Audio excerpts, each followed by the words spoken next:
Ooh,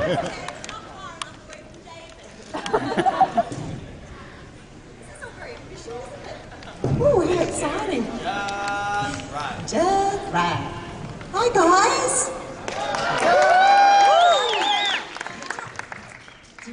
Here we come. Brace yourselves. Coming to get you. Thanks for having us. Is this anybody's first convention? David, Really? we have some convention virgins in the house. I love virgins. It's time to pop their cherry. The time has come. I was going to say something really bad there, but I had to pull back. Keep it nice, keep it nice. Keep it nice, Gigi. Good luck. Can we have the house lights up a little bit so we can see you? Hello. Oh, hey. So how's Arizona been treating you two? Oh, hello. Hi, Jenny. Hi, Jenny from the block. Jenny. This is Jenny from the block. That's probably not how the tune goes. No. No. And it's really not worth signing anything that we've said so far. Rest your hands, rest your hands. When did you get here? Me? Yeah. I got here on Thursday. Oh, are you feeling rested? Yes, I am. I love this convention. This is my favoritist convention, seriously. Favoritist. English is my second language. So how long has it been since you two have seen each other? Too long. Actually, how long is it? Just kidding, David. I thought you might have matured as a person. No. What? Me? Mature? Anyway. You and Jenny. Were DragonCon? No. Oh, that wasn't you? That wasn't me. Oh, dear. Where was it then? Before DragonCon? A couple of years. Really? Yes. You look amazing. Yeah, you too. Thank you. Seriously, doesn't she look fantastic? I got in, I haven't seen David for a couple of years, but I adore David. He took me under his beautiful wing when I moved to Los Angeles and helped me organise my green card and illegally smuggled me into the country, so I owe him my life and my firstborn. I'll get onto that in a couple of years. But I only flew in, like I got in at like midnight. Last night, and then all your lifts, the lifts in the Hyatt were broken. So I'd flown in from Sydney to Honolulu, and I was thinking maybe I could possibly lose the bag accidentally in Honolulu. And then had a 4-hour stopover in Honolulu, and then came here and arrived to all these security and police, and I went, oh crap, they've already caught me and I haven't even entered the building. And then it took about an hour to get upstairs, and then when I got upstairs I was like, oh, I think I need a beverage. So then I headed down to the bar for a second and then went back upstairs, and then I think I got to bed about 3:30 because of jet lag. And here we are, looking fresh as daisies. I was asleep. Oh, such a good two shoes. I have a drinking problem. Well, I'm sure there's some people here that want to ask you some questions about Farscape. What? So if you want to line up, we've got a microphone that's over here on the left side of the stage. Where? Oh, look. Spotlight. And we have to make this talk really good because I just was informed that you guys are allowed to carry guns. Alright, so no pressure, David. Dance! So if you guys want to ask a question, if you guys want to ask a question for David or for Gigi, if you'll just step over to the microphone, we'll make a line. And before we start... No questions, let's go, David. No pressure. Before we start with guest questions, I had a couple questions for you guys. Certainly. That man's wearing funny shoes. He's not wearing any underwear. Oh. Good morning. Good morning. What are those Your way of saying shoes? hello. What? Haven't you seen these before? Honestly, don't your toes get all sweaty? They would be less sweaty because obviously you don't have stinky feet I guess like they don't me. have those in Australia? Beg your pardon? Sorry, Jenny. Sorry, Jenny. Sorry. We're easily distracted. Yes. They are funny looking though. What do you guys remember most about your roles in Farscape as Braca and Chiana? David?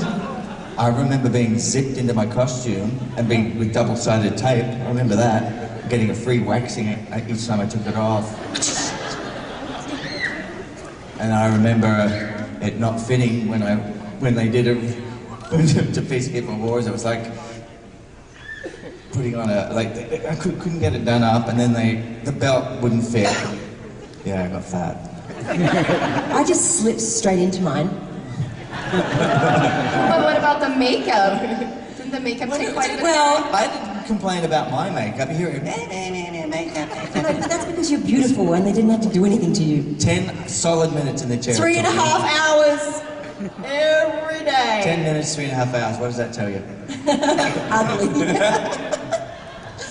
Yeah, it was pretty intense. What do I remember about Chiana? Probably that she was the most courageous character I've ever played, and a complete space trollop. Ben used to call her a space trollop with a good heart, so I like that end bit. But I adored her. Some of my favourite moments was flying and doing all the wire work and everything, because that's so cool. So cool. And I'd like purposely muck up a take and go, oh, I think we better go again. Whee! I love doing that. Yeah, that was really cool. I remember thinking at the beginning that Bracker was going to be vaporized at the end of each episode. Because I came in, I replaced somebody because they didn't think their chemistry was right, and I was just going episode to episode at the beginning. So was I. And I had no idea what was But it must have been because we're so amazing. Yeah, I just I guess. I can't think of anything else. Cheat. I'll do that. Let's start, sure, I'll do that. No, yeah, so I honestly had no idea what was... And I got like less than 24 hours notice about doing the show.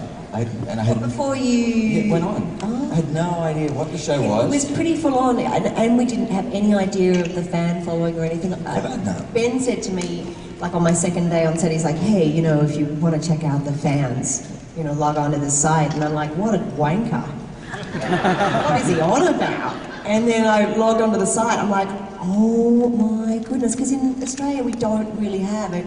Well, now it's growing, the sci-fi fanatics, but back then it was just, and also in Australia it's all about the tall poppy syndrome. So if anyone sort of made it, we're the first people to cut each other down kind of thing, which I think is why Australians have such a really strong work ethic. And when I logged onto the site, I was completely blown away. And in the very first sci-fi convention, and they pick us up in a limousine, and we got flown business class, and we got our makeup done.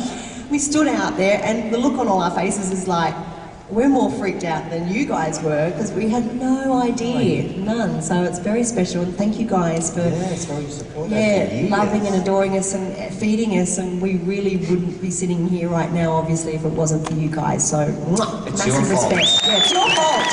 You take the rap. I remember thank you. I remember the first time, like, I met a fan here, and she was a waitress, and I was so much more excited than she was. And she said, "I've got to get back to work now." I said, "Yeah, but..." She was so. I was so. Do you want another autograph? I'll pay you. David, Jim.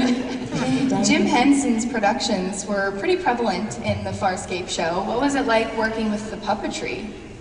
Well, David can be a little wooden sometimes. So I wouldn't describe him as like Thin ice. Thin ice. thin ice lady. Amazing. Full on, wasn't it? Like you walk onto that set and you completely 100%. You end up relating to that froggy cane toady maybe thing. even more than some of the actors. But yeah, Raj was phenomenal, Yeah. pilots, and then it was really cool when you got guesties on. Did you? Well, of course you know. But, pilot's huge. When I think before I went onto the set, because I never had anything to do in that world, with that world, and I'd seen an episode or two, and I thought pilot was like this big.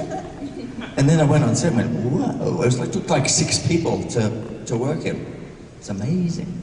Yeah, and the best thing was that under like pilot, where the guy, like there was one guy that stood in his body, And then there was about 3 or 4 puppeteers, I think, that worked his arms on either side.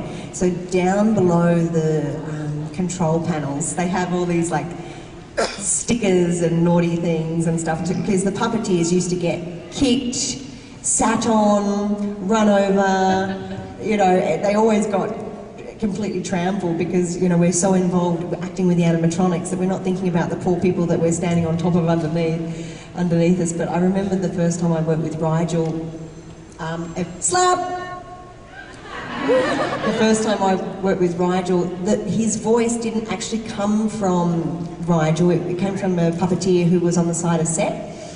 And eventually they had a speaker in him, so the voice came from him. But also it's not the original voice of Rigel, it's just the puppeteers, and then Jonathan Hardy would come in and re-voice it afterwards. So it was the one where she goes, yes, shut up, Toad, or whatever, in Dirk Returns, when I jump on top of him and put the pillow over his face. And he's like, you know, making all these noises and stuff, and then the puppeteer talks, so halfway through I'm like, hey Toad, listen here, blah, blah, blah, blah, blah, and then the guy reacts, and I'm like I said, listen here, like, and they're like, no, and you literally straddling 2 puppeteers at the same time. It's all very glamorous show business, isn't it? Yeah, but all in all, the creatures were just phenomenal, and when you saw them on the side of set and they didn't have someone working them, it was quite heartbreaking, because you do create a really strong emotional bond with them, don't you? Yeah.